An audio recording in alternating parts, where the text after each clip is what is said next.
Doctor साहब से बात करें। डॉक्टर साहब नमस्कार। हेलो। हेलो। डॉक्टर साहब नमस्कार, बहुत स्वागत है चंबल चैनल पर आपका। नमस्कार जी डॉक्टर साहब, आप अपने बारे में अपना संक्षिप्त परिचय दें जिससे कि हमारे श्रोता आपको जान सकें कि किस हैसियत से हम बात कर रहे हैं। मैं डॉक्टर कपिल सैनी, मैं आयुर्वेदा प्रैक्टिशनर हूं और पंचकर्मा, मर्म चिकित्सा और अग्निकर्मा का विशेषज्ञ हूं।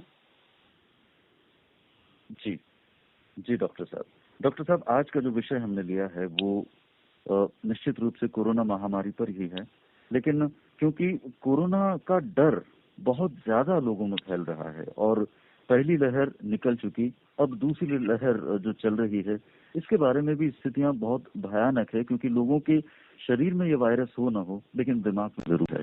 क्या कहेंगे डॉक्टर साहब? जी, कोरोना की दूसरी लहर का कारण समझना सबसे पहले जरूरी है कि आखिर ये दूसरी लहर आई क्यों है। एक कारण हम सभी को पता है कि हम सब लोगों ने काफी सारी लापरवाहियां बरती हैं। भीड़ का जो एक सबसे बड़ा कारण है, काफी जगह पे भीड़ हम लोगों ने क्रिएट किया है, वो कारण है ही। लेकिन दूसरा कारण समझने की जरूरत है कि आप लोगों ने नोटिस किया है क्या इसी सीजन में हम लोग पहले भी बहुत सारी इस तरह की बीमारियां देख चुके हैं। जैसे बिफोर लास्ट ईयर आप देखेंगे तो डेंगू इस सीजन में इतना ज्यादा फैला था कि आपको यही सेम कंडीशन जो अभी है वो उस वक्त क्रिएट हो गया था। आप देखेंगे बैट्स बिल्कुल नहीं थे, यहाँ ऑक्सीजन की कमी है, वहां प्लाज्मा का कमी हो गया था, प्लेटलेट्स का कमी हो गया था। तो आप देखेंगे ये ही एक सीजन है जिसमें फीवर कंटिन्यूसली आता है। उससे पहले आप देखेंगे तो आपको स्वाइन फ्लू मिलेगा, आपको चिकनगुनिया मिलेगा, आपको वायरल फीवर मिलेंगे। तो ये एक सीजन है जिसमें कंटिन्यूसली आपको वायरल फीवर देखने को मिलेगा। कोरोना भी एक तरीके का वायरल फीवर ही है। तो इसके लिए 2000 साल पहले हमारे जो आयुर्वेद के साइंटिस्ट हैं, महर्षि हैं जिसे हम बोलते हैं कि आयुर्वेद के साइंटिस्ट हैं, इन लोगों ने 2000 साल पहले बताया था कि आपको अपने नव वर्ष की शुरुआत किस तरीके से करनी।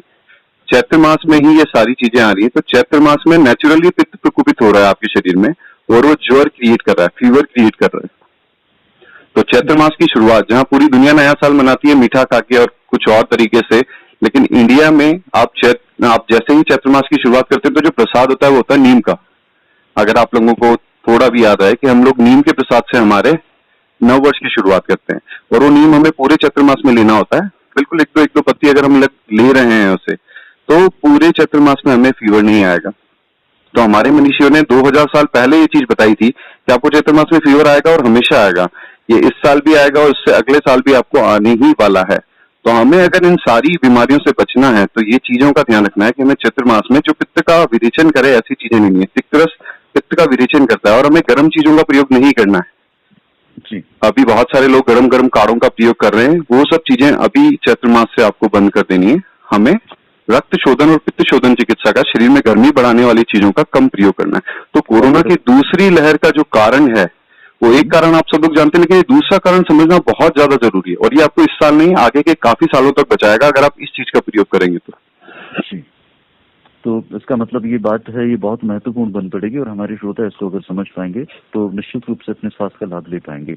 डॉक्टर साहब, आपने बात बताई कि ऐसा नहीं है कि मतलब काढ़ा लेना ही जरूरी है, क्योंकि बहुत गर्म काढ़ा लेना ठीक नहीं है। इसका मतलब जो कुछ ऐसे भी लोग हैं, श्रोता भी हैं हमारे, वो काढ़े का इस्तेमाल कर रहे हैं, यानी कि आयुर्वेद का मतलब ही काढ़ा लगा लिया। जी, ऐसा नहीं है। आयुर्वेद का मतलब केवल काढ़ा नहीं है, लेकिन काढ़ा एक बहुत ही अच्छी और उत्तम औषधि हम मान सकते हैं। लेकिन काढ़े को हर सीजन के अकॉर्डिंग लिया जाता है। इस सीजन में जो हमें लेना है वो गर्म काढ़ों का प्रयोग नहीं करना है, रक्त शोधन पित्त शोधन तरीके के काढ़ों का प्रयोग करना है। आप इस सीजन में मुलेठी के काढ़े का प्रयोग कर सकते हैं, वो इस सीजन के लिए बहुत अच्छा है। आप इस सीजन में हल्दी के काढ़े का प्रयोग कर सकते हैं, वो भी तिक्तरस है, वो भी शरीर के लिए बहुत अच्छा है। तो काढ़ों का प्रयोग करना है, लेकिन समय अनुरूप, ऋतु के अनुरूप और काल के अनुरूप इस तरीके से आपको करना है। वाकई तो अपने ज्ञान में बढ़ोतरी होना बहुत जरूरी है। ये जी बिल्कुल। डॉक्टर साहब, ये जो दूसरी लहर है ये लोगों के जहन में इतनी भीषण क्यों बन पड़ी है, इतनी खतरनाक क्यों बन गई है? आपने खतरनाक पड़ने का सबसे बड़ा कारण सबसे पहली चीज लोगों ने लापरवाही रखी। दूसरा, मीडिया एक्चुअली इस लहर का जो प्रोपेगेंडा हुआ है वो काफी बड़ा हुआ है। अगर किसी जगह एक डेथ हुई है तो उसको बार बार दिखाया गया है, लोगों के जहन में वो बिठा दिया गया है। उसकी वजह से काफी लोग पैनिक हुए हैं और वो जिनको ऑक्सीजन की जरूरत नहीं थी वो भी हॉस्पिटल की तरफ दौड़े हैं और वहां पे ऑक्सीजन जबरदस्ती लेके 7-7 दिन तक जबरदस्ती बेड ऑक्यूपाई करके बैठे हुए हैं। और ये स्टेटमेंट मेरा नहीं है, ये एसएमएस हॉस्पिटल से आया हुआ स्टेटमेंट है कि यहाँ पे करीबन 500 से ज्यादा लोग इसी बिल्कुल नॉर्मल हैं और वो बेड ऑक्यूपाई करके बैठे हुए हैं, ऑक्सीजन ऑक्यूपाई करके बैठे हुए हैं। तो इसी तरह की कंडीशन पूरे देश में है। पूरे देश में लोगों ने ये एक व्यवस्था को बिगाड़ने वाला एक काम कर दिया है। इसकी वजह से जिन लोगों को एक्चुअल जरूरत है उन लोगों को ऑक्सीजन नहीं मिल पा रही, उन लोगों को बेड नहीं मिल पा रहे हैं और डेथ्स का काउंट बढ़ रहा है, ट्रीटमेंट प्रॉपर नहीं मिल पा रहा है। तो ये बहुत बड़ा कारण के भीषण हो गया है। दूसरी चीज, इस मौसम में या फिर पूरे साल भर में जो डेथ्स होती हैं वो डेथ भी अब उनका काउंटडाउन जो है, उनका काउंट जो है वो इसी में इंक्लूड हो गया है। लाइक अगर हम स्टैटिक्स की बात करें तो एक साल भर में 15 लाख लोगों की डेथ केवल हार्ट अटैक से हो जाती है। लेकिन आप देखेंगे अभी हार्ट अटैक से किसी की डेथ नहीं हो रही, तो कहीं ना कहीं वो डेटा इसमें मिल रहा है। ऐसा नहीं है हार्ट अटैक नहीं आएगा, हार्ट अटैक आता ही है। उसका किसी ऋतु से कोई लेना देना नहीं है, उसका जो लेना देना है वो है स्ट्रेस से।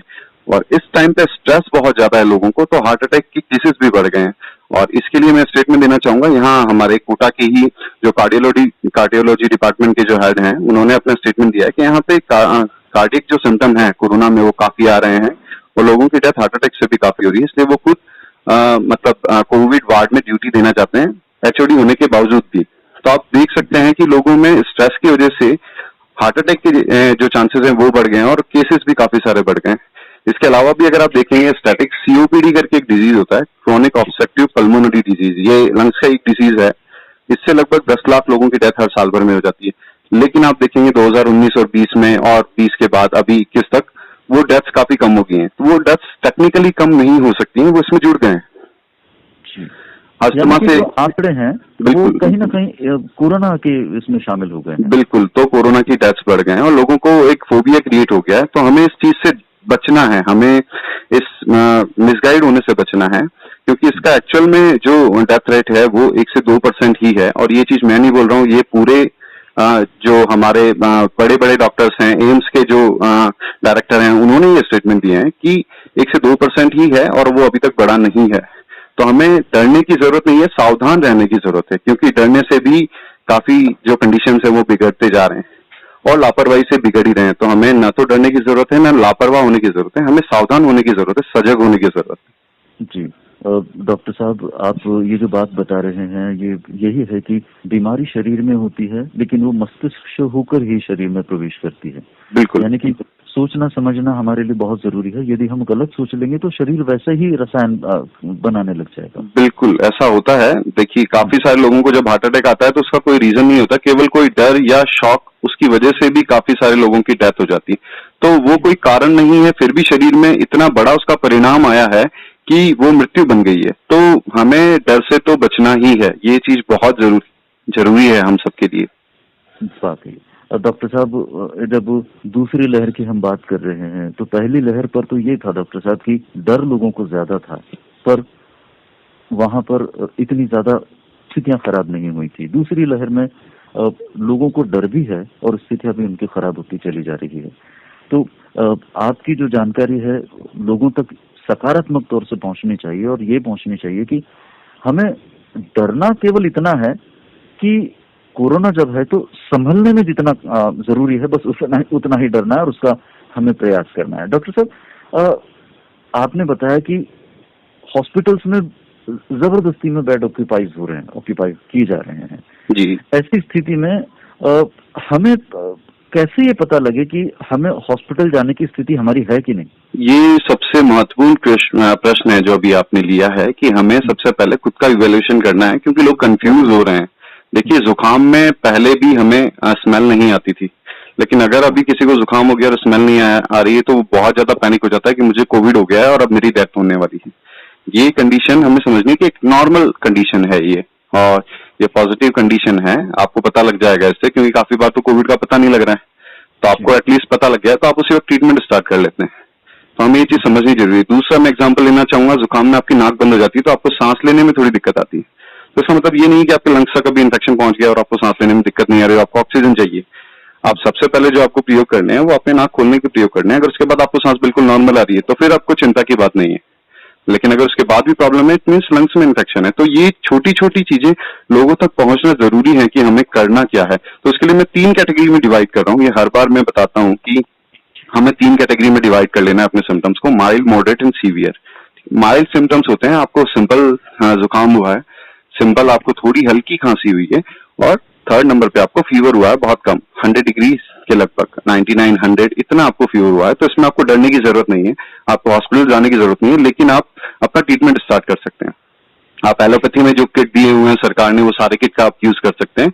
और आप आयुर्वेदा में बहुत सिंपल सी मैं आपको मेडिसिन यहाँ बताऊंगा, क्योंकि लोगों को अभी मेडिसिन की बहुत ज्यादा जरूरत है। उनको एक सहारा चाहिए कि हाँ ये मुझे मिल गया और उससे मैं ठीक हो जाऊंगा। तो वो सहारा मैं यहाँ लोगों को देने की कोशिश कर रहा हूँ कि आपको बहुत सिंपल, और जो सहारा है वो भी लोगों को याद हो जाए। तो उसका एक बहुत छोटा ट्रिक मैं बताऊंगा। जब लक्ष्मण जी मूर्छित हुए थे तो हनुमान जी उनके लिए संजीवनी बूटी लेकर आए थे। तो आपको यहाँ संजीवनी वटी का नाम याद रखना है। संजीवनी वटी आपको लेनी है। जैसे ही आपको जुकाम, हल्की खांसी और बुखार हल्का होता है तो संजीवनी वटी का प्रयोग करना है। और 4-4 टैबलेट दिन में 3 बार आपको गुनगुने पानी से ले लेना है। गुनगुने पानी का भी मैं बताना चाहूंगा लोगों को कि गुनगुना पानी बहुत ज्यादा यूज नहीं करना है गर्मी में। ये आपके गले में ड्राइनेस क्रिएट करेगा और वहां पेन क्रिएट हो जाएगा। तो आपको सादे पानी का प्रयोग करना है, या आपको कोई प्रॉब्लम है तो गुनगुने पानी का प्रयोग करना है। आप सामान्य रूप से 1 से 2 बार गर्म पानी का या गुनगुने पानी का प्रयोग कर सकते हैं, लेकिन ऐसा नहीं है आप दिन भर गर्म पानी का प्रयोग कर लें। दिन भर गर्म पानी का प्रयोग आप फीवर आने पर कर सकते हैं, थोड़ा थोड़ा, वो भी बिल्कुल कोश नहीं, बिल्कुल कम गर्म, गुनगुना। बाकी कंडीशन में आपको जरूरत नहीं है, क्योंकि वो भी आपके शरीर में आपके गले को इरिटेट करके रखेगा। तो आप संजीवनी वटी का प्रयोग कीजिए। संजीवनी वटी इसमें बहुत इफेक्टिव है। जैसे ही आपको गले में दर्द या इस तरह के सिम्टम्स आते हैं तो आपको टर्मरिक टी का प्रयोग करना है। टर्मरिक टी जापान में बहुत इफेक्टिव हुई है, और भी काफी सारी कंट्रीज अभी टर्मरिक मिल्क का यूज आप देख रहे होंगे। बट मैं टर्मरिक मिल्क से ज्यादा इंपॉर्टेंट टर्मरिक टी को दूंगा शुरुआती लक्षणों में।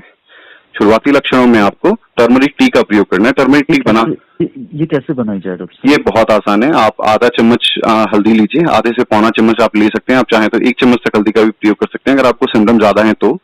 और आप 2 बड़े कप आप पानी लीजिए, उसमें 1 चम्मच हल्दी का डालिए, उसे गर्म कीजिए, और गर्म करने के बाद जब वो 1 कप रह जाए तो उसे छान के आप ले लीजिए। अगर आपको लगता है थोड़ा कड़वापन है तो उसमें थोड़ा गुड़ का प्रयोग किया जा सकता है, बाकी कोशिश कीजिए बिना गुड़ के ही आप इसे लें। आप इसे 2 से 3 कप आप पूरे दिन भर में ले सकते हैं, और आपके जो गले में दर्द या इस तरह के सिम्टम्स हैं, जुकाम, खांसी, ये सारे सिम्टम्स आपको बहुत जल्दी इससे रिलीव होते हैं, और ये बहुत इफेक्टिव है। काफी सारी कंट्रीज ने कोरोना पे बहुत ज्यादा कवर कर लिया है, तो उसमें एक बड़ा रोल वहां के ट्रेडिशनल मेडिसिन का भी है। इवन चाइना का जो डेटा है उसमें 92% पेशेंट्स में उन्होंने अपना ट्रेडिशनल चाइनीज मेडिसिन यूज किया है। जापान में भी इसी तरीके से होता है कि वो अपने रेमेडीज का यूज बहुत ज्यादा करते हैं। तो हमें भी, जब हमारे पास एक आयुर्वेदा और हमारा होम्योपैथी और यूनानी अवेलेबल है, तो हमें ये सब चीजों का प्रयोग करना है जो भी आपके पास अवेलेबल रहे। और सबसे इंपॉर्टेंट चीज शुरुआती लक्षणों में हमें ये कर लेना है ताकि हमें हॉस्पिटल जाने की जरूरत नहीं पड़े। जी डॉक्टर साहब, तो ये आपने जो 2 खास बात बताई है, बिल्कुल ये है पहले जो बिल्कुल माइल्ड लक्षण है उसके बाद जो लक्षण आते हैं वो मॉडरेट मतलब आपको लगभग 100 से थोड़ा ऊपर बुखार आना स्टार्ट हो जाता है, 101 डिग्री तक। तो ये आपके मॉडरेट लक्षण में आता है। आपको जुकाम थोड़ा ज्यादा हो जाता है, आपको खांसी थोड़ा ज्यादा हो जाती है, आपको शरीर में बिल्कुल हल्का दर्द होता है। इन लक्षणों में आप आयुर्वेदा का प्रयोग भी कर सकते हैं, और मॉडर्न जो किट्स दिए हुए हैं उन सब का प्रयोग कर सकते हैं। लेकिन मेरे ये कहना है कि आपको हर कंडीशन में आपको आयुर्वेदा का प्रयोग जरूर करना है, क्योंकि इसके बहुत अच्छे रिजल्ट देखने को मिलते हैं। काफी सारे जो हमारे जो मित्र हैं उन सब लोगों ने भी इस पे काफी अच्छा काम किया है। और मैं जब अभी सीवियर जो सिम्टम्स हैं उनमें आऊंगा तो मैं आपको बताऊंगा कि इवन काफी जो सीरियस मरीज हैं उनमें भी बहुत अच्छे रिजल्ट देखने को मिल रहे हैं। तो सबसे पहले हम मॉडरेट सिम्टम्स की बात कर लेते हैं। ये मॉडरेट सिम्टम है, इस पर हम बात करेंगे, थोड़ा सा एक अंतराल लेते हैं, उसके बाद में हम इस पर बात करेंगे। और तब तक हम अपने श्रोताओं को ये भी कहना चाहेंगे कि ये जो बातें आयुर्वेद के बारे में सुन रहे हैं, इसका अमल जरूरी है, क्योंकि अभी स्थितियां हॉस्पिटल में भी इतनी ज्यादा भयावह हो गई है कि बेड ही नहीं मिल रहे हैं। ऐसे में हमारे घर का हम दवाओं का इस्तेमाल करें, और अपने आप को सुरक्षित रखने में हमारा अपना योगदान हमारे लिए बहुत जरूरी है। तो श्रोताओं, सुन रहे हैं आप उत्तम स्वास्थ्य सजीव फोन इन कार्यक्रम में एक बार फिर से हम आपका स्वागत कर रहे हैं। आज कोरोना महामारी पर हम आयुर्वेद के लिहाज से बात कर रहे हैं, और डॉक्टर कपिल सैनी साहब हमारे साथ हैं विशेषज्ञ के तौर पर।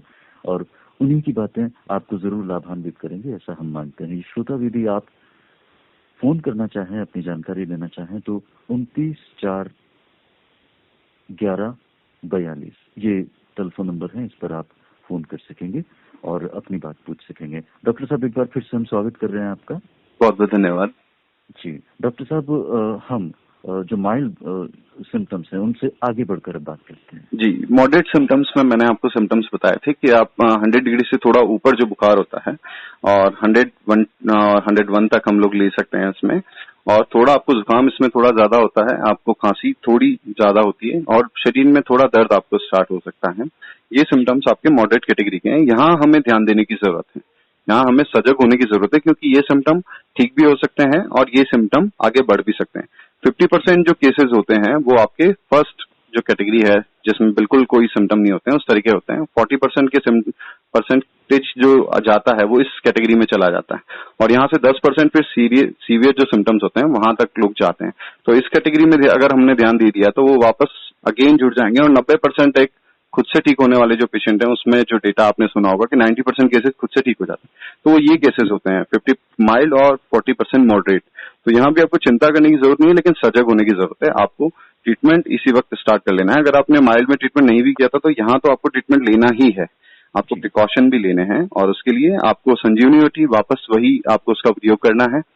उसके साथ आपको श्वास कुठार रस का प्रयोग करना है। श्वास कुठार रस एक बार फिर से बताएं। बिल्कुल, संजीवनी वटी आपको वैसे ही 4-4 टैबलेट दिन में 3 बार लेना है। श्वास कुठार रस 2-2 टैबलेट दिन में 3 बार लेना है आपको, और वासावले का आपको प्रयोग करना है। ये 3 मेडिसिन इसमें आपको काफी रिलीफ देंगी। वासावले आपको गुनगुने पानी में 1 चम्मच घोलकर दिन में 4 से 5 बार आप प्रयोग कर सकते हैं। ये 3 चीजों से आपको खांसी अगर चल रही है तो वो काफी उसमें आपको आराम मिलेगा। आपको अगर हल्की फुल्की सांस में दिक्कत है वो भी ठीक होगी। आपकी नाक अगर बंद है तो उसके लिए आप कपूर का प्रयोग कर सकते हैं, अमृतधारा का प्रयोग कर सकते हैं। आप कुछ कैप्सूल्स आते हैं आयुर्वेदा में, उनका आप प्रयोग कर सकते हैं। आप उनको तोड़कर रुमाल में डाल लीजिए और इनहेल कर लीजिए। आप अजवाइन का प्रयोग कर सकते हैं, अजवाइन की एक पोटली बना लीजिए, उससे गर्म करके आप सूंघेंगे, इमीडिएट आपका जो नाक है वो खुल जाता है। तो आपको जो डर होता है कि मुझे सांस नहीं आ रही है, मुझे प्रॉब्लम है, तो वो सारी चीजें आपको ठीक होंगी।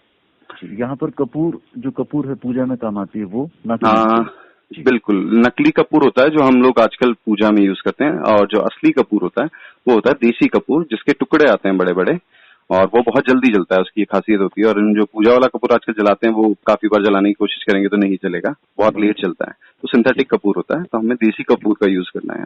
बिल्कुल। इसके बाद जो सिम्टम आते हैं वो है सीवियर सिम्टम, और सीवियर सिम्टम में आपका फीवर जो है 101 से ऊपर चला जाता है। 104 तक भी काफी पेशेंट में फीवर देखा गया है, और आपके शरीर में बहुत तेज दर्द होता है, आपका ऑक्सीजन सैचुरेशन भी डाउन हो सकता है। इस कंडीशन में आपको हॉस्पिटल जाने की जरूरत है, और इस कंडीशन में आपको लापरवाही नहीं बरतनी। इस कंडीशन में आपको 100% हॉस्पिटल जाना ही है। अगर ऐसा रहा तो लोगों को ट्रीटमेंट प्रॉपर मिलेगा, क्योंकि 90% लोग हॉस्पिटल नहीं जा रहे हैं, केवल 10% लोग जा रहे हैं, तो वहां उन्हें बेड भी मिलेंगे, उन्हें ऑक्सीजन भी मिलेगा, और उस कंडीशन में भी हमें आयुर्वेदा का प्रयोग करना है। काफी सारे जो मैं एग्जांपल देना चाहता था पहले, वो मैं एग्जांपल दे भी देता हूँ। ग्वालियर में कुछ डॉक्टर्स हैं जिन्होंने इवन आईसीयू में भी पेशेंट को ट्रीटमेंट दिया है, और काफी अच्छा उनमें रिस्पॉन्स देखने को मिला है।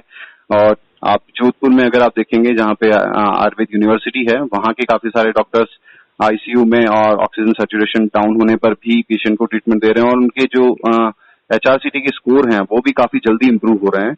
पेशेंट काफी तो बिल्कुल मौत के मुंह से वापस आए हैं। तो ये सारी कंडीशन आप देख सकते हैं कि आयुर्वेदा का एफिकेसी कितना अच्छा है, और करीबन पिछले 1 साल में हम भी काफी सारे केसेस ठीक कर चुके हैं, काफी सारे लोगों से डर निकाल चुके हैं। काफी सारे माइल्ड सिम्टम वाले लोग भी आगे डिटोरिएट हो सकते हैं, वो अगर स्ट्रेस में आ गए हैं तो उनको वो कार्डियक अरेस्ट भी हो सकता है। तो अगर आप वहीं ठीक कर देते हैं, वो लोग अगर प्रॉपर ट्रीटमेंट लेते हैं, तो हम इन सारी परेशानियों से बच सकते हैं। तो हमें अब बिल्कुल आई थिंक ये क्लियर हो गया होगा कि हमें ये कंडीशन में ये करना है। वाकई डॉक्टर साहब, अब क्योंकि समय बहुत कम बचा है, बातें लगता है कि बहुत सारी करनी है, फिर भी हम एक बार आपसे फिर से जानना चाहेंगे कि खुद को और अपने परिवार को हम सुरक्षा में कैसे लें। जी, खुद को और अपने परिवार को सुरक्षा में रखने के लिए सबसे पहले प्रिवेंशन करना जरूरी है। प्रिवेंशन के लिए वही चीज आप नीम की पत्तियों का प्रयोग कीजिए चैत्र मास में हमेशा, पूरी जिंदगी आप ये कीजिए, आपको फीवर काफी सारे कम हो जाएंगे। सेकंड चीज, आप टर्मरिक मिल्क का प्रयोग कर सकते हैं। आप इम्यूनो बूस्टर काफी सारे मेडिसिन है, जैसे अश्वगंधा, मुलेठी, इन सब चीजों का आप प्रयोग कर सकते हैं। उसके बाद माइल्ड सिम्टम और मॉडरेट सिम्टम की हम बात कर चुके हैं, हमें ये सब चीजें करनी। भीड़ से बचना है, हमें भीड़ से बचना है और हमें प्राणायाम अपने रूटीन में फॉलो करना है। प्राणायाम में स्पेशली कुंभक प्राणायाम का इसमें बहुत ज्यादा महत्व है, जिसमें आप सांस भर के अंदर की साइड रोकते हैं और सांस पूरा बाहर निकाल के बाहर रोकते हैं। तो ये कुंभक प्राणायाम जो है इसका बहुत इंपॉर्टेंट है। अगर आप कुंभक प्राणायाम नॉर्मली कर पा रहे हैं तो ये भी आपका एक जनरल असेसमेंट हो गया, आपको टेस्ट करवाने की जरूरत नहीं है। बिल्कुल। तो वैसे भी टेस्ट करवाने के लिए अगर आप बहुत ज्यादा लंबी भीड़ में लग रहे हैं तो ये बिल्कुल गलत है। आप लंबी भीड़ में जाएंगे, वहां कोविड के पेशेंट ऑलरेडी हैं, वो आपको इन्फेक्टेड कर देंगे और आपको इन्फेक्शन घर लेके आएंगे। तो आपका टेस्ट हो सकता है नेगेटिव हो, लेकिन आपने घर में तो बहुत पॉजिटिव कर दिया है बहुत सारे लोगों को। तो भीड़ से बचें, वो किसी भी जगह पे हो वो भीड़, हमें उससे बचना ही है। तो ये सारे प्रिवेंशन हम रख सकते हैं और पॉजिटिव रहिए। आप सोशल मीडिया पे केवल पॉजिटिव चीजें देखिए, न्यूज चैनल बंद कर दीजिए। बिल्कुल मैं बोल रहा हूँ अभी, अगर न्यूज चैनल आप देखेंगे तो आपको बहुत ज्यादा नेगेटिविटी होगी और आपको फोबिया क्रिएट हो जाएगा, आपको फियर क्रिएट हो जाएगा। तो न्यूज चैनल बिल्कुल बंद कीजिए। जैसे आप अभी पॉजिटिव न्यूज दे रहे हैं, तो इस तरह की पॉजिटिव न्यूज मीडिया को ही हमें अभी कोशिश करनी है, उसी को सुनना है। बाकी नेगेटिव चीजों को बिल्कुल नहीं सुनना है।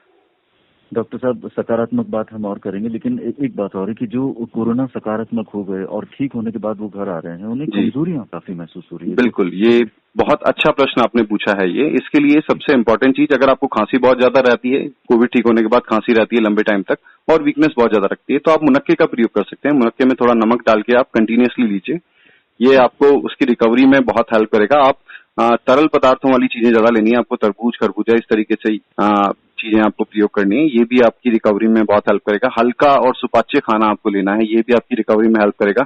आपको कुछ गोल्ड बेस्ड चीजें ले लेनी है, जैसे शिलाजीत गोल्ड कैप्सूल अवेलेबल है मार्केट में, अश्वशिला कैप्सूल, अश्वगंधा और शिलाजीत के कैप्सूल अवेलेबल हैं। ये थोड़े दूध के साथ आप दिन में एक बार इन सब चीजों का प्रयोग कर सकते हैं। ये चीजें आपको रिकवरी में बहुत हेल्प करेंगी। आपको बिल्कुल माइल्ड प्राणायाम करना स्टार्ट करना है और एक शवासन एक डी स्ट्रेसिंग एक्सरसाइज है, ये आप पूरे टाइम कर सकते हैं, डेली कर सकते हैं और मेरा रिकमेंडेशन कि सबको करना चाहिए डेली। ये आपको स्ट्रेस फ्री भी रखता है, आपकी इम्यूनिटी बहुत ज्यादा बढ़ाता है, क्योंकि आपकी इम्यूनिटी डाउन होने में सबसे बड़ा रीजन स्ट्रेस है। आप बहुत अच्छा खा भी लेंगे, आपने एक्सरसाइज भी कर लिया है, लेकिन अगर आपको स्ट्रेस ज्यादा है तो आपकी इम्यूनिटी डाउन ही होने वाली है। तो आप ये चीज बिल्कुल याद रख लीजिए कि अगर आप में स्ट्रेस है तो इम्यूनिटी डाउन रहेगी और आप इन्फेक्शन पकड़ेंगे। तो स्ट्रेस फ्री रखना बहुत ज्यादा जरूरी है खुद को। जी डॉक्टर साहब, और आपकी ओर से हम श्रोताओं को ये भी जानकारी दिलवाना चाहेंगे कि जो तनाव हम ले लेते हैं वही बीमारी को ज्यादा आमंत्रित करता है। डॉक्टर साहब, छोटी सी बात आपकी ओर से हो जाए इस पर। जी, मेरा सभी लोगों से यही अनुरोध है कि आप पैनिक होना बंद करें, क्योंकि पैनिक होने से ये सारी सिचुएशंस क्रिएट हुए हैं। जिन लोगों को ऑक्सीजन की जरूरत नहीं है वो ऑक्सीजन ले रहे हैं। आप ये सब जानकारियां जो अभी हम लोगों ने शेयर की है, इस पे थोड़ा अमल कीजिए और खुद पे इन सब चीजों को बिल्कुल आप ध्यान से देखिए कि आपको माइल्ड सिम्टम है, मॉडरेट है या सीवियर है। माइल्ड है तो चिंता करने की जरूरत नहीं है। घर में सभी लोगों को आपको पॉजिटिव एनवायरनमेंट बना के रखना है। अगर आप घर के मुखिया हैं तो आपको पूरे घर में पॉजिटिविटी रखनी है और लापरवाही बिल्कुल नहीं बरतनी, भीड़ में नहीं जाना। खाने पीने में आपको तेज मिर्च मसाला इस तरह की चीजों का प्रयोग नहीं करना है। पित्त का काल है, इसमें गर्म चीजों का प्रयोग नहीं करना है। तो ये सारी चीजें आपको ध्यान रखनी है और हम सबको साथ खड़ा होना है इस देश को कोरोना मुक्त बनाने के लिए। केवल ये हमारे डीएम या हमारे सीएम या हमारे पीएम के लिए नहीं है, क्योंकि इस सरकार के साथ अगर हम सब सामान्य लोग नहीं जुड़ेंगे तो ये सरकार अकेले कुछ नहीं कर सकती, चाहे वो हमारी स्टेट गवर्नमेंट हो, चाहे वो हमारी सेंट्रल गवर्नमेंट हो। अगर हम सब लोग एक साथ खड़े होते हैं तो आज भी हम मुश्किल से 10-15 दिन में इस सीजन से निकल जाएंगे। तो हम सभी को एक साथ खड़ा होना है, उस कोरोना से लड़ना है और जीतना है। वाकई डॉक्टर साहब, आपकी बातें तमाम श्रोताओं की बहुत काम आए ऐसी हम उम्मीद करते हैं और आपकी कही भी बातों से श्रोता वास्ता रखें और सुरक्षित रहें। डॉक्टर साहब, इतनी महत्वपूर्ण जानकारी देने के लिए हम आपका हृदय से आभार व्यक्त करते हैं। Thank you so much. जी, बहुत शुक्रिया। तो श्रोताओं, आज आपने सुना उत्तम स्वास्थ्य कार्यक्रम में डॉक्टर कपिल सैनी से कि कोरोना महामारी पर आयुर्वेद के उपाय क्या हो सकते हैं और हम किस तरह से सुरक्षित रह सकते हैं। इस कार्यक्रम से अब अनुमति दीजिए। नमस्कार।